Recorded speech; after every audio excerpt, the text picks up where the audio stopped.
Florida State University, so I want to give him credit because these are all this is all his idea in his lecture, but it's about generational differences.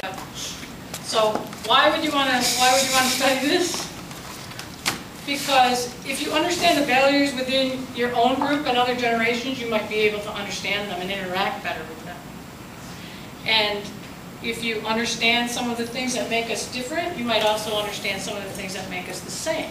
So any kind of knowledge that you know about another person can help you in your communication with each other, your communication with your peers, communication with your patients, right?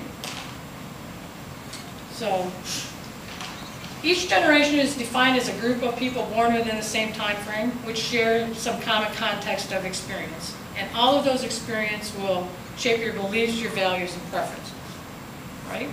You'll give me that at least? You agree? So what shapes personal values? Major events in society, which we're going to go over now. These other things certainly do shape your personal values. I mean, family, friends, religion, media, significant personal events shape some of your personal values too. This might be a little bit geared towards Western kind of people, but it still resonates pretty much with everyone. You guys can tell me if you don't think that it hits home at all with you. Existence. You're saying this is like for the Western part. Well, in the Philippines, my grandmother is in this generation, and we had the Japanese come in during that time. I think it's World War II. So I'm like 10 years old, and she still has the save for rainy day. She had the Japanese paper. Yeah. Yeah, the money. She still kept it in Wow. her like drawers. You would take her clothes, and there's money everywhere, old money that you don't even use anymore. And that's It's save for even rainy worth day. anything, yeah. What do you think about how you look at each other? And if you think any of this is even important. Or when you fill out, when you're the senior resident, and you have to fill out something on the junior resident, and some of it is about professionalism, or about their work ethic, or something, how do you decide how to fill that out? What is it that is important to you in a junior resident's professionalism that would make you give them a 5 and not a 1?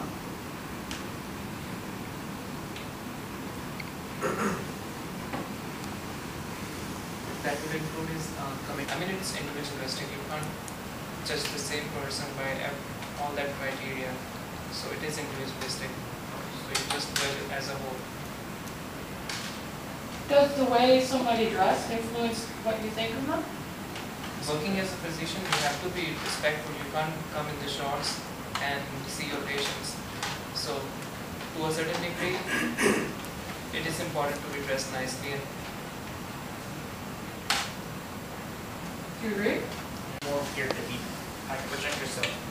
You respect, well, you don't dress in shorts out. You dress in, in something that you wear on a beach. The point of there is, you dress neat. Maybe on the weekends. It depends on how you do things. Just as long as you project yourself as a professional to the patient, to your colleagues.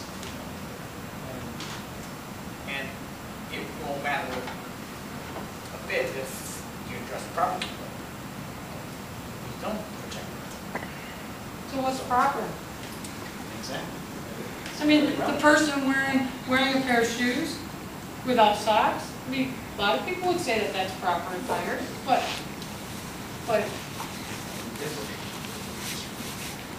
That's unhygienic about the other person.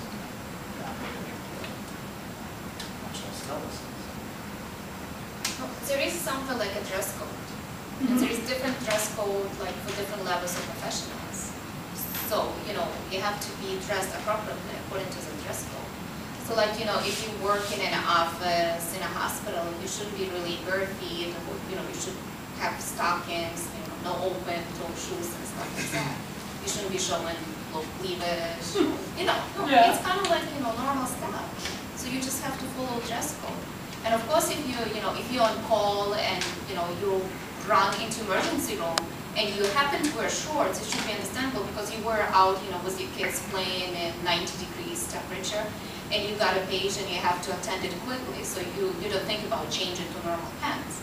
But if you come kind of like to to your regular hours, you should be dressed appropriately as well. And plus, it has to be neat, because, you know, someone has, you know, could be dressed kind of, you know, tie and suit and everything, but if it's kind of wrinkled or been worn for 5 days in a row, I mean, it doesn't matter That's how true. dress code appropriately it is. Appearance creates impression. When you come to the patient, first thing you know, what is your appearance? If you look like you know, it's right away the patient thinks that, you know, does this person know anything? Isn't it? You were saying about the weekend, where you come in on the weekend and you have your scrubs. Well, they have patients also have their sense of weekend. I mean, just because we're doctors, we're not super doctors. We also have our own life outside of the career world, and the weekend, you know, we're entitled to our weekends. You think that every patient feels that way? No. Sue told me that they work with 2 different doctors. One of them wears like a button-down shirt or a nice casual shirt. The other one always wears a tie. So who do you think they have the most problems with? Casual. No, the No, guy tie. with the tie. That would The tie. tie is always in the way. They're always throwing, you know, they think they're leaning over people. They want that guy to lose the tie, you know. But, and that's kind of, you know, almost non-intuitive, right? But But, sometimes you can't help those people, like, it's also how you were brought up, you know. And if, like, you were brought up to wear this, that, you know what I'm saying? It's, like, for us in our med school, we had uniforms. And our uniforms were a pencil skirt, and we had heels on. wow. White shoes. White shoes? Like we had the hill. That's the fourth Rub our grade. heads around it, like just That was get the that was white a, shoes. Need to- yeah, we had white shoes, and that was the fourth year. But first year to third year, Yes. in med school, we had the pencil skirt, and we had the proper, everybody came in with their hair neat. And what if you didn't? No, everybody did. You guys are good old soldiers, huh? Oh, what? So one day I didn't wear a tie, and I got comments about going casual. So it's interesting that you say, the ties I know carry germs and all that stuff, so I make sure it's tucked in my coat. But I get comments when I didn't wear a tie, and one day I forgot to shave. I got comments about that. It's just like, oh my god, It's like a no-win situation, isn't it? You're like, all right, who am I working with, and what can I get away with today? With this explosion of technology and your generation, you guys all carry your brains in your pocket, right? You don't really memorize near what we did. We thought that was really important. We had a huge discussion also on Blackboard about how important is memorization. And you'd be surprised that many people thought it was very important. Do you think it's important? We still have that in our hospital, like all the residents in our school, they don't have PA. Carry it in your pocket. I don't know, I think it's a good thing too. Well, I think there, you have these devices, you can use them to a degree. It's not a replacement for how you think, it's not a replacement for your thought processes.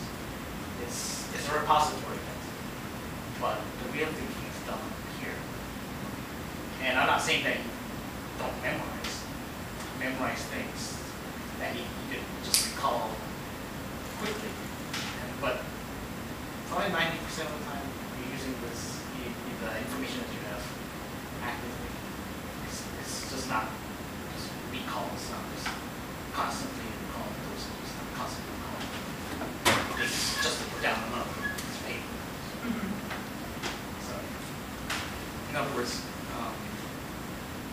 concepts, Exactly. abstract. Concepts, principles, and then how to apply them.